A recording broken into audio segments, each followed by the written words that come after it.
berdiri hambamu, siap untuk menyampaikan isi hatimu. Aku mengaku firman-Mu berkuasa. Firman-Mu dapat mengubah seluruh hidup kami.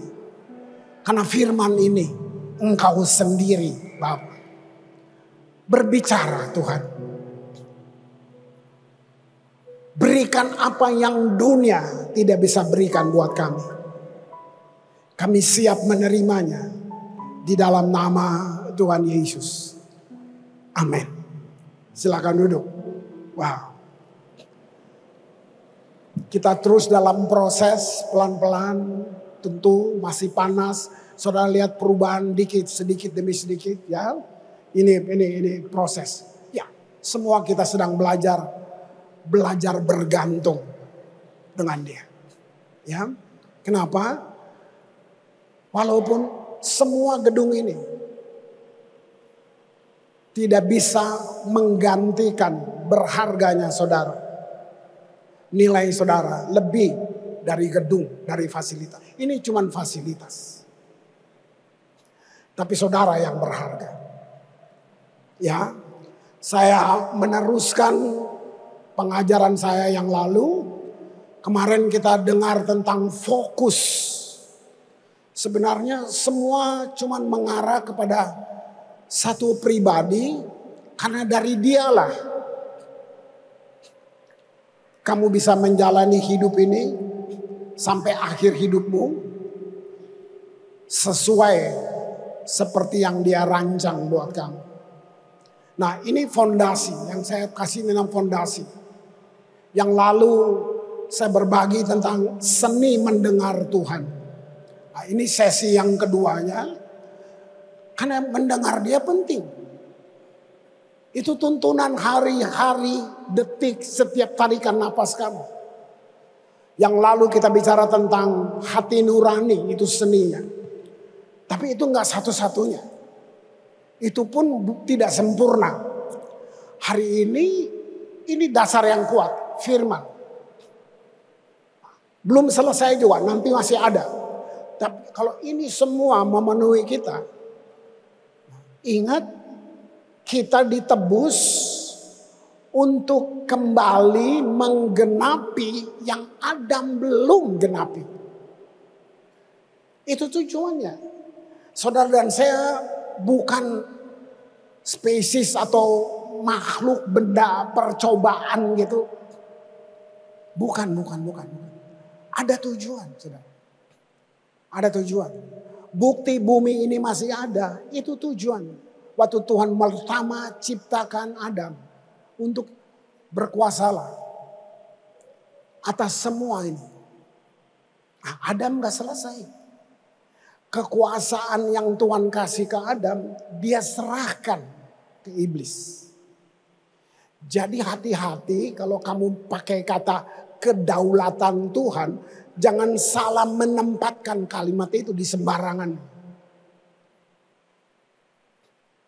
Bayangin, Tuhan membatasi segala kuasanya. Bisa gak Dia cegah? Sangat bisa dong. Bayangin, Adam serahkan kekuasaan, otoritas kepada Lucifer. Nah itu. Jadi gini, sekali lagi saya bilang, ingat Tuhan bukan objek untuk dipelajari. Pecah kepala lu mau pelajarin Tuhan, pecah. Tuhan itu person, pribadi yang ingin dikenal. Jadi ini dia. Luar biasa gak? Dia bikin semua, dia bilang berkuasalah kamu. Dan waktu Tuhan bilang itu, Tuhan membatasi dia. Dia gak ikut campur, dia udah kasih buat Adam. Adam kasih buat Lucifer. Bisa gak Tuhan halangi? Sangat bisa kalau dia mau pakai otak. Di sini hati-hati. Penempatan. Makanya hari ini kita belajar tentang firman. Nah ini gak bisa diganggu. Penting buat saudara. Nah dia menebus kita untuk kembali lagi menggenapi. Yang Adam belum genapi. Luar biasa enggak?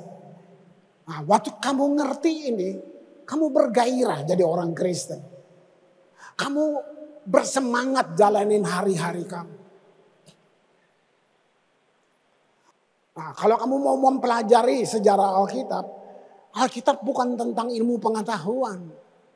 Alkitab nggak ngomong dinosaurus, kenapa? Itu urusan lo. Alkitab cuma bicara tentang siapa dia. Dan kenapa kamu ada. Sedikit saya pertegas apa yang saya sampaikan lalu. Makanya dimulai dengan in the beginning God. Yuk untuk kita menggenapi rancangan emas Tuhan. Jangan pakai metode lain. Mungkin kamu memang sudah berhasil. Kamu punya posisi. Bagus. Coba kamu nggak tahu kapan kamu selesai. Nah, bisa nggak kata ini bukan sekedar slogan gitu. Jadikan dia di depan. In the beginning, God. Wah, itu nggak sederhana. Nggak jadi besok juga. Perlu kita latih.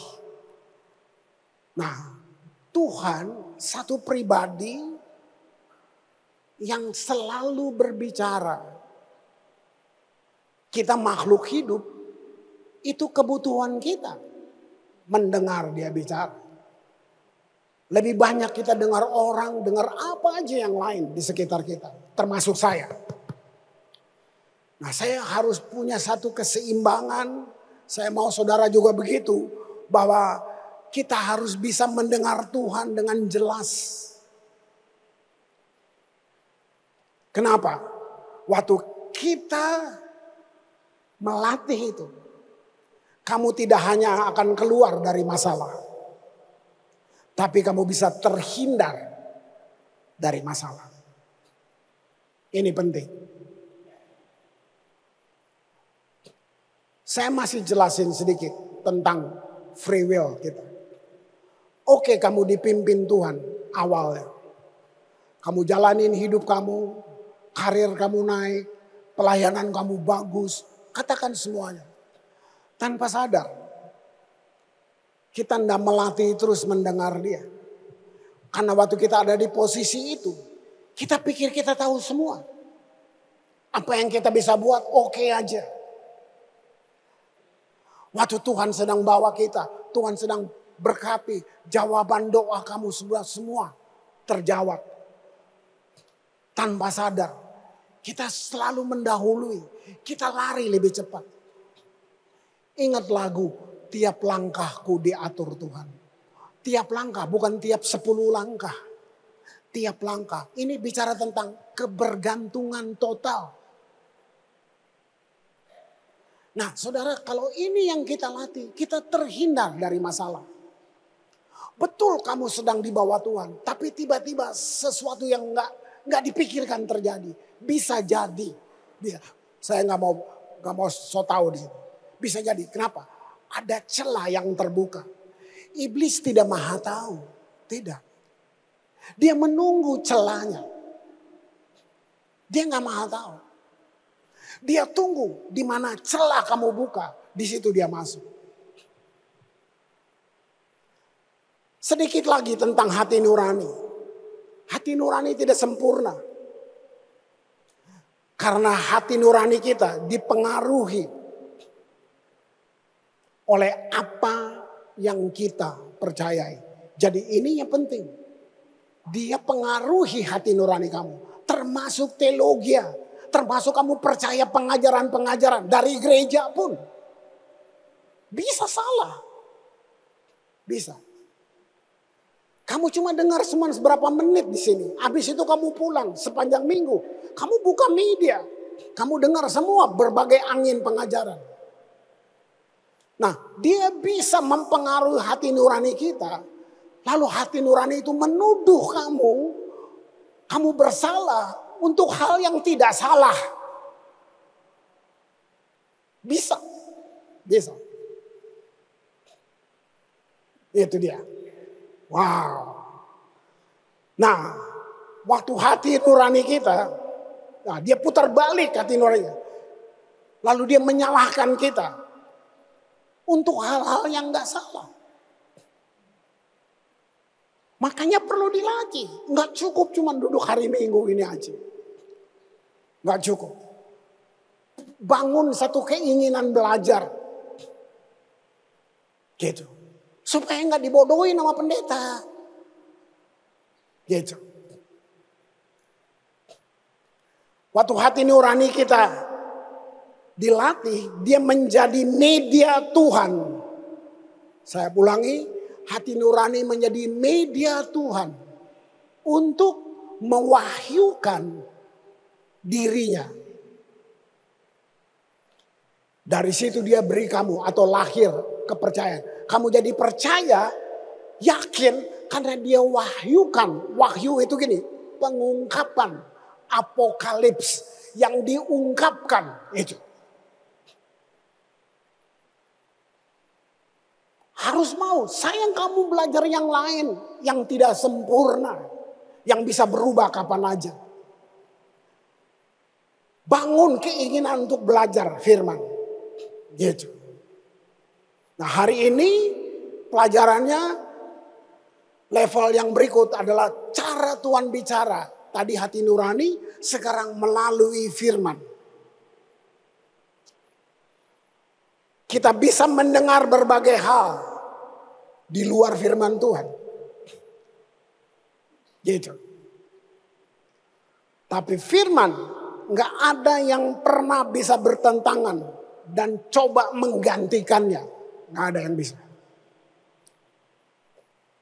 Firman itu seperti garis tegak lurus. Yang dengannya kita bisa mengukur segala sesuatu. Yang kita bilang, ini kata Tuhan. Alat ujinya apa? Tuhan yang mana? Kamu ngarang-ngarang sendiri? Tuhan yang mana? Nah, alat ujinya firman. 2 Timotius 2 ayat 15. Usahakanlah. Nah, apa itu berarti? Ada satu keputusan, usahakanlah dari kita. Supaya engkau layak di hadapan Allah. Terus sebagai seorang pekerja yang tidak usah malu. Yang berterus terang memberitakan perkataan kebenaran. Ini artinya gini, saudara semua kebenaran ada di saudara. Harus belajar, usahakan itu. Jadi kamu juga uji pengajaran saya. Itu benar gak tuh rambut putih ngomong itu?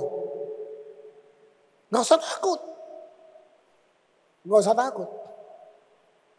Saya gak bisa rubah kamu, saya bukan Tuhan. Tugas saya mengajar. Lihat, kehendak bebas kamu itu satu berkat luar biasa. Bayangin Tuhan bisa sabar puluhan tahun buat lo. Kalau dia pakai kedaulatan, udah dijitak dari dulu mungkin. Kira-kira gitu, ya. Jadi jika ada sesuatu yang tidak sesuai dengan firman, jangan terima, jangan terima, jangan. Walaupun dia ngaku, tadi saya doa 10 jam, Tuhan bilang. Itu yang saya bilang sihir. Kalau bilang, kata Tuhan, siapa berani lawan? Ayo, siapa berani lawan? Tapi kamu harus uji. Kamu harus uji. Ya. Wow. Jangan sembarang. Bagaimana kita membedakannya? Apa yang kamu dengar? Ibrani 4 ayat 12 itu. Sebab firman Allah hidup. Ya, hidup. Kuat. Coba. Jaminan kan? Hidup, kuat. Lebih tajam daripada pedang bermata dua. Manapun. Ini yang saya bilang. Gak bisa dilawan, gak bisa diganti dengan apapun. Lihat, dia menusuk amat dalam sampai memisahkan jiwa dan roh.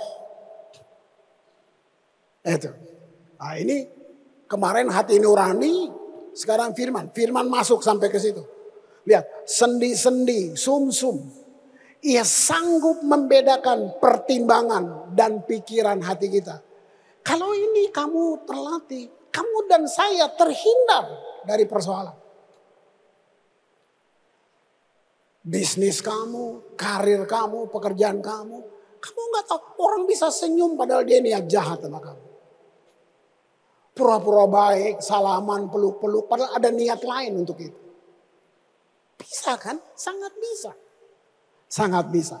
Nah, kalau kamu latih ini, bayangin. Kamu dijamin hidup kuat. Nah, bayangin. Dia jamin. Tajam. Gak ada yang bisa lawan. Dia sanggup membedakan pertimbangan dan pikiran hati kita.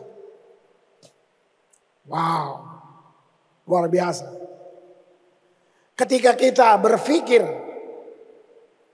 Tuhan mungkin bicara kepada kita. Nah, di situ firman Tuhan yang kamu pelajari, dia akan masuk.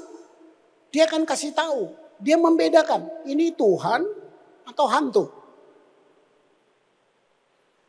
Ini Roh Kudus apa roh halus? Nah, itu lihat, ya, dia akan mengajar kamu sampai seperti itu. Tapi sayang sangat sedikit orang Kristen mengaku Kristen, tapi tidak lapar akan firman. Enggak lapar akan firman. Alkitab adalah cara terpenting bagi kita untuk mendengarkan suara Tuhan. Ibrani 12 ayat 1 dan 2. Karena kita mempunyai banyak saksi. Tahu nggak banyaknya? Bagaikan awan mengelilingi kita. Bayangin. Berapa abad orang-orang kudus yang sudah meninggal itu. Mereka saksi. Mulai dari Adam, sebut aja. Bagaikan awan mengelilingi kita.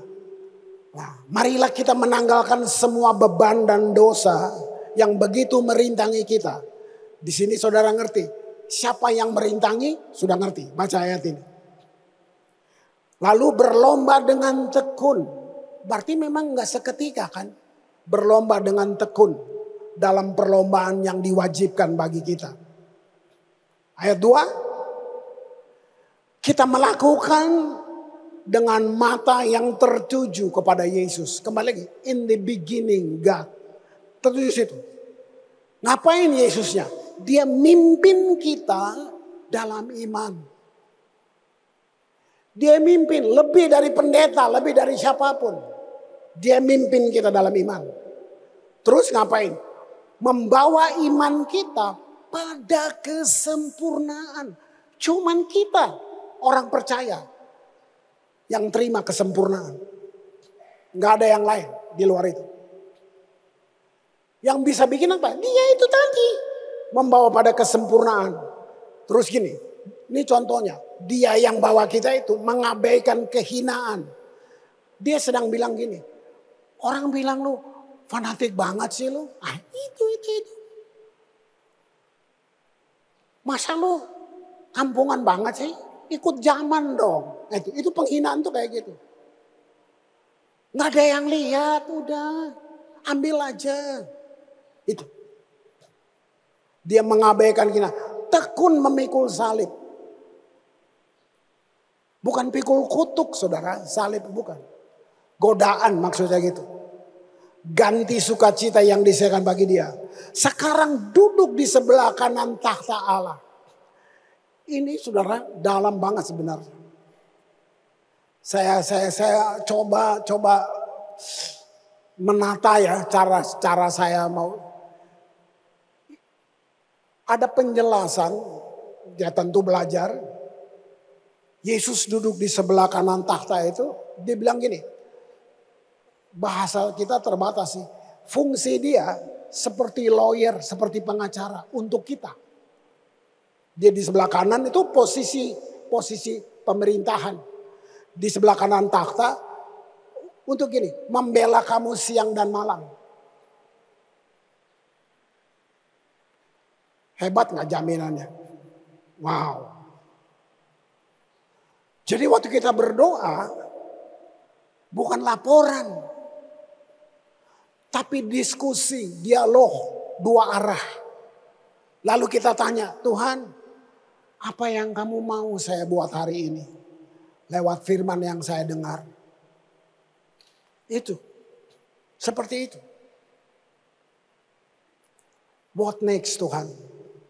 Terima kasih Tuhan udah pimpin saya untuk proyek yang baru. Nah, terus jangan jadi sutradara, dia tetap tanya lagi. What next Tuhan? Ada contoh. Ini di Alkitab. Itu naluri ya, yang sebelah naluri. Saudara punya sense of business misalnya. Nah, saya bukan pengusaha, saya hati-hati ngomong. Saudara udah terbiasa lihat ini keluar sen. Oh, caranya gini, jualnya gini. Langsung ngerti. Itu sense kamu. Orang politik, orang berpendidikan, semua masing-masing punya itu. Nah, belum salah, tapi waktu cuman itu yang kamu andalkan di sini. Nah, Daud dia ahli perang. Dia panglima. Buat dia perang udahlah. Satu bangsa tahu itu. Satu kali dia sedang pulang dalam tugasnya. Keluarganya dirampok, dicuri, dibawa kabur. Bahkan semua teman-teman dia marah. Mereka mau lempar dia. Karena semua keluarganya dia sama musuh diambil. Nah, ini sense. Naluri Daud sebagai tentara. Sebagai ahli perang. Gak usah tanya, ayo kejar. Itu sense. Tapi kalau kamu baca apa yang Daud buat. Sementara dia lagi dihina tuh. Lu kurang ajar. Pakai bahasa hari ini lah. Kalau kamu baca apa yang Daud buat. Dia sujud menyembah. Kedengarannya sangat sepele. Dia tanya, Tuhan kejar jangan. Itu kan pertanyaan kayak apa sih? Kayak anak kecil. Tapi lihat gak? Itu yang saya maksud. Dia nggak pakai kemampuan militernya itu. Sense-nya. Naluri perangnya. Dia tanya. Kejar nggak Tuhan? Kayak anak kecil. Tuhan bilang kejar. Nggak ada yang luput. Berhasil semuanya. Kalau Tuhan yang bilang. Tuhannya bertanggung jawab untuk menyelesaikan. Itu. Mazmur 19 ayat 7 dan 8. Ayat 7 sedang menjelaskan lingkup sekeliling kita ini. Dari ujung langit ia terbit. Ayo, kamu bisa ke situ? Ia beredar sampai ke ujung yang lain. Kamu bisa? Kamu terbatas. Tidak ada yang terlindung dari panas sinarnya. Itu dia. Ayat 8. Baru dia jelasin. Taurat Tuhan itu sempurna. Kenapa kamu pegang yang gak sempurna? Terus gini. Menyenangkan jiwa. Bukan nakut-nakutin. Kalau kamu dengan firman. Jiwamu jadi senang. Bukan tertindas. Peraturan Tuhan teguh. Bukan menyiksa kita. Itu kan saya bilang. Kamu bisa membedakan pengajaran. Peraturan-peraturan yang saya bilang agamawi. Teguh. Terus gini. Memberikan hikmat. Lihat. Kepada orang yang tidak berpengalaman. Berarti tidak ada alasan untuk kamu gagal. Gak ada alasan. Pasti bisa. Saya suka gitu. Di gereja juga. Dengan semua staff-staff saya suka gitu. Aduh, bisa apa dia? Nanti Roh Kudus ngomong, dulu lu bisa apa Chris? Terus diam aja. Itu selalu gitu kan. Menilai orang. Aduh bisa apa dia? Kamu bisa apa Chris dulu? Begitu kamu di dalam Kristus, saya mau bilang, kunci-kunci itu dibuka. Yang dibilang harta karun, yang kamu gak bisa lihat kalau kamu gak ada dalam Yesus. Semua yang disediakan buat kamu, itu terbuka waktu kamu di dalam dia. Kenapa dia tersumbat? Karena kamu celah yang lain kamu buka. Ini serius. Kalau saya coba mundur puluhan tahun. Apa sih Chris? Apa yang kamu bisa dulu? 80-an itu. Tahun-tahun 80-an. Cuma bisanya nyanyi, bawa gitar keliling-keliling. Itu aja pergi keliling. Bukan nyanyi di panggung-panggung umum. Enggak, di gereja. Di desa-desa. Satu kali di Bandung, di satu keluarga, bukan pendeta, bukan keluarga biasa, orang Manado. Dulu nggak ditaruh di hotel-hotel, enggak, nginep di rumah, gitu. Pelayanan di Bandung. Kita breakfast pagi, dia lihat saya, ngomongnya masih Manado gitu. Chris, ngana baca tuh Alkitab, baca terus, ngana bawa tuh Alkitab. Nanti Alkitab bawa ngana pi di mana-mana. Saya belum pernah dengar pendeta ngomong itu. Tidak jadi besok, bulan depan, tahun berganti. Kalau sampai hari ini, saya coba pikir. Saya sudah bawa istri saya ke 5 benua. Anak-anakku masih kecil, kita keluar negeri kemana. Bukan bisnis, Alkitab. Alkitab, benar tuh dia ngomong. Ngana baca tuh Alkitab. Nanti Alkitab bawa ngana di mana-mana. Wow. Lihat itu. Nah, firman Tuhan itu nafasnya Tuhan. Firman jadi daging, itu nafasnya. 2 Timotius 3 ayat 16. Segala tulisan yang diilhamkan Allah ini. Diilhamkan, dapat wahyu, bermanfaat untuk mengajar, menyatakan kesalahan, memperbaiki kelakuan. Nah, saudara bisa lihat, setelah firman menyatakan, memperbaiki, bukan mengutuk, mendidik orang dalam kebenaran. Di mana? Kamu bisa dapat di mana? Guru siapa? Siapa? Padahal kamu punya, ini hak semua orang. Gak usah tanya-tanya pendeta, gak usah.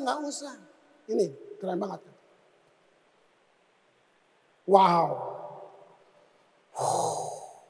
Itu nafas Tuhan. Ayat 17. Dengan demikian, tiap-tiap manusia kepunyaan Allah. Nah lihat. Saudara, kamu semua ngapain? Diperlengkapi untuk setiap perbuatan baik.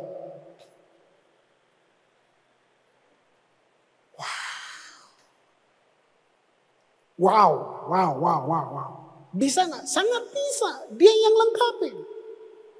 yang lengkapi.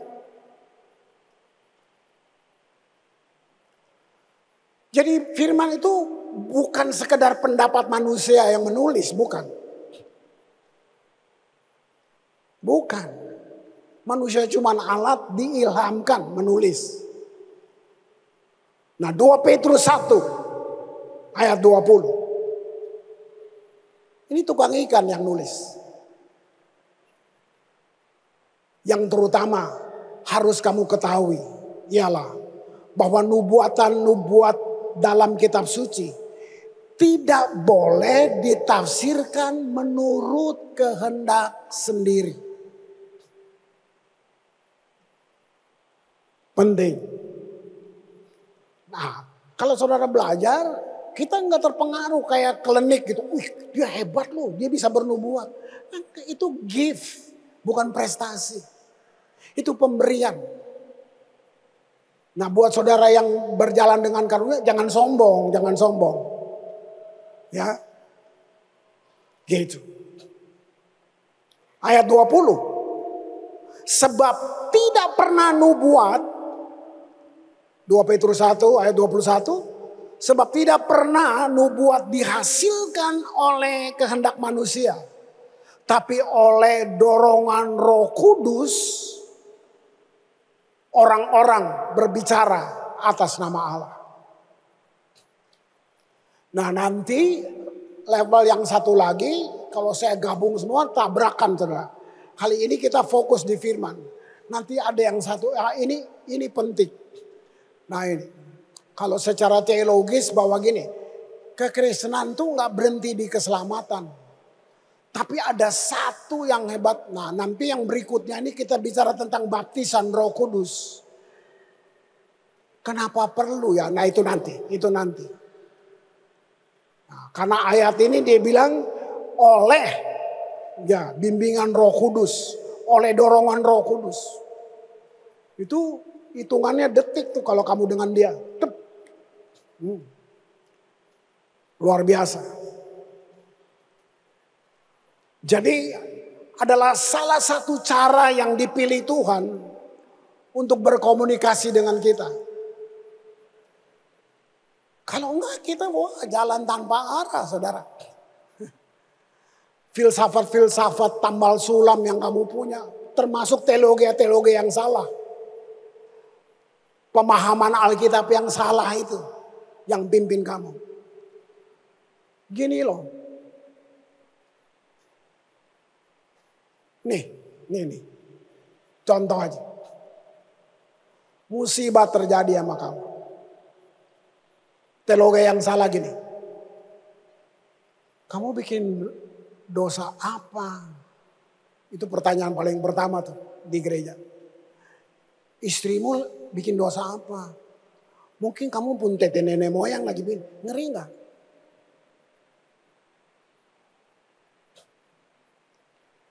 Langsung ditembaknya ke situ. Lu sih tadi gak doa pagi. Pasti udah lama gak baca firman nih. Macam-macam. Paling cepat. Nah ini yang tadi di depan bilang. Yang tidak salah jadi salah karena dituduh. Itu kayak kamu sudah mati sebelum mati. Tersiksa hidup lo. Dengan tuduhan-tuduhan yang sifatnya, nah saya pakai kata ini agamawi.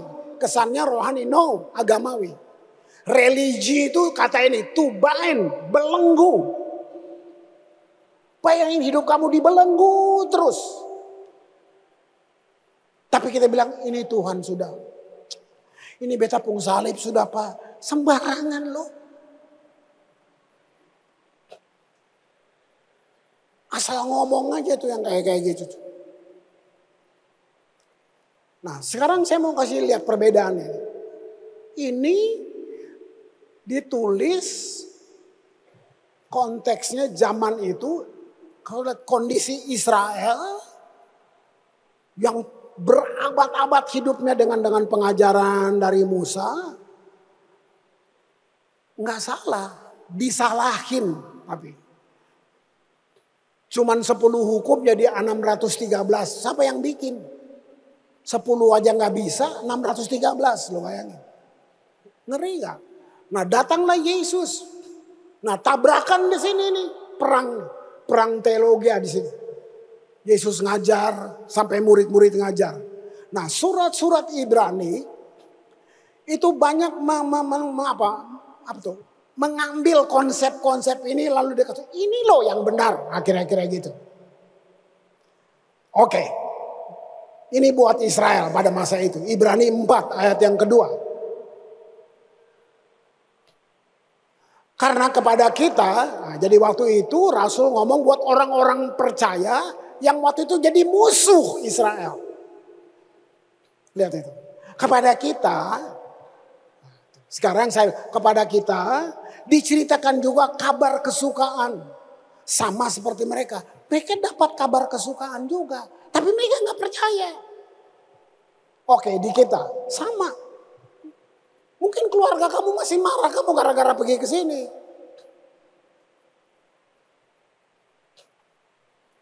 Saya bilang itu karena saya gitu, saya digituin. Ini tahun 8 berapa? 86, 87 saya ke sini. Saya datang ke Ambon, belum gereja. Masih Ambon Praise Center. Keluarga saya yang datang itu. Adik mami saya yang ngomong itu. Chris, nggak menyangkal iman mami kan? Nah gila, gue datang pelayanan, dibilang menyangkal iman mami. Iman yang mana tante? Ayo baca terus dulu Ibrani 4 tadi. Tetapi firman pemberitaan itu tidak berguna bagi mereka. Ini enggak berguna firman yang diberitakan. Karena tidak bertumbuh bersama-sama oleh iman dengan mereka yang mendengarnya. Jadi kita sama-sama dengar firman tapi enggak sama-sama bertumbuh di sini. Enggak sama-sama. Karena kamu bikin tafsiran lagi. Lihat itu. Wow. Dibutuhkan lebih dari sekedar baca firman dan mendengar. Gitu. Tapi kita harus merenungkan setiap hari. Ini persyaratan agar kamu menjadi berhasil dan beruntung. Itu. Makanya indah kalau saudara catat, saudara semua. Mungkin kamu ada yang nggak bisa baca. Dengar dong, ada kan Alkitab suara. Dengar aja. Ada yang lewat dengar lebih gampang daripada baca. Bisa. Banyak cara. Yosua 1 ayat 8. Janganlah engkau lupa memperkatakan kitab Taurat ini. Renungkanlah itu siang dan malam. Hasilnya gini, supaya engkau bertindak hati-hati. Sesuai dengan segala yang tertulis di dalamnya. Coba. Keren kan? Gak ada teka-teki di sini. Gak ada. Sebab dengan demikian perjalananmu akan berhasil dan engkau akan beruntung. Coba. Saya gak percaya Tuhan pimpin kamu pakai teka-teki. Yang polos saja kita masih gak ngerti, gimana teka-teki lagi. Keren gak? Keren banget saudara. Lihat itu. Ini cara Tuhan bicara dengan kita. Nah sekarang kita pikir gini. Tapi beta pengen tuh Tuhan tuh begini. Kenapa Tuhan mau bicara dengan cara lain? Sementara firman-Nya kamu gak hormati. Jika dia menghormati apa yang dia katakan dalam firman-Nya.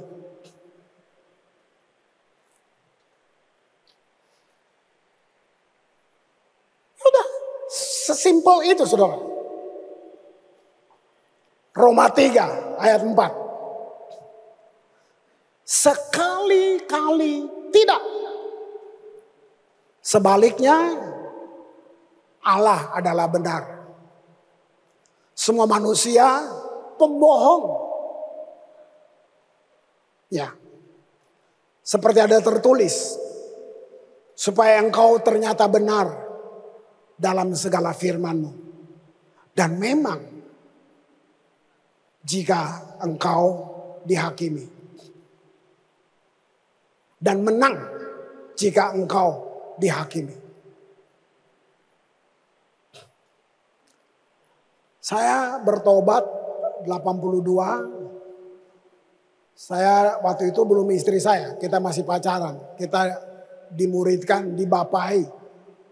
Soalnya namanya Yusuf Roni. KM Yusuf Roni. Wah itu wow radikal habis. Saya kenapa ayat ini? Dia disidang. Itu ngeri banget. Tidak mau pakai pengacara, tidak mau pakai pembela. Dia berdiri aja. Dia izinkan firman yang membela dia. Di sidang cuman karena pindah agama. Cuma itu. Wah itu gila. Waktu saya, ya kita baru-baru bertobat, ikutin apa aja yang dia.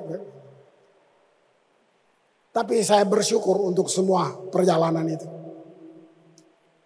Dan menang jika engkau dihakimi. Sebab pembelamu firman yang hidup itu. Nah ini satu istilah bagus. Ya tentu ini dalam pembelajaran saya. Namanya Lectio Divina. So tahu ya si Chris. Supaya saudara bilang pinter tuh Pak Gembala. Gak apa-apa. Lectio Divina. Itu istilah dari pembacaan ilahiyah. Sadap ya. Gitu. Ini satu metode membaca Alkitab yang dilakukan gereja mula-mula. Orang Kristen mula-mula. Nah, caranya membaca berulang-ulang dengan sangat lambat. Lalu merefleksikan setiap kata dan frasanya sambil merasakan tiap kata memberi dampak kepada hati kita. Nah ini, jadi bukan baca tugas gitu, bukan. Gitu. Wow. Nah, Lectio Divina itu tidak sama dengan mempelajari Alkitab, nggak sama. Tapi Lectio Divina itu adalah gini, Alkitab mempelajari kita. Ini kalau saya mundur 40 tahun ke apa, 80-an apa. Rulan saya Dembeta tuh 80 berapa ya di Jakarta tuh. Belum ada gereja-gereja. Nah, Rulan ajar saya bacanya begini nih. Coba Bung baca. Salah Bung. Bicara keras-keras. Nah, belum kayak gini, belum. Saya enggak gitu. Tapi bicara. Nah, itu Indective Bible itu yang dia lagi ngajar. Nah, dulu saya disuruh baca. Jadi judul kan tiap perjanjian baru tuh ada judul. Buang judulnya. Baca. Ulang lagi Bung. Baca. Dia bilang apa? Saya bilang, oh Bung belum tahu. Baca lagi. Baca. Jadi kamu baca sampai firman yang ngomong. Lama-lama kamu bisa bikin judul sendiri di pasal itu. Wow, oh ini. Gitu. Jadi jangan tugas, bukan tugas. Itu melatih aja. Oke, firman itu apa? Benih. Keren saudara. Dia bisa bertumbuh. 1 Petrus 1, 2, 3. Ya.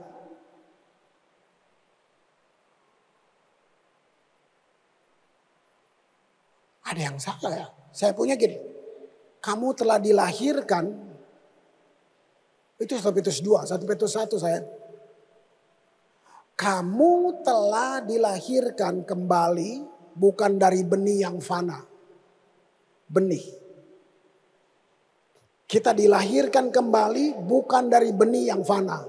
Tapi benih yang tidak fana. Itu firman. Oleh firman Allah yang hidup dan kekal. Nggak ada kadaluarsa. Nggak ada.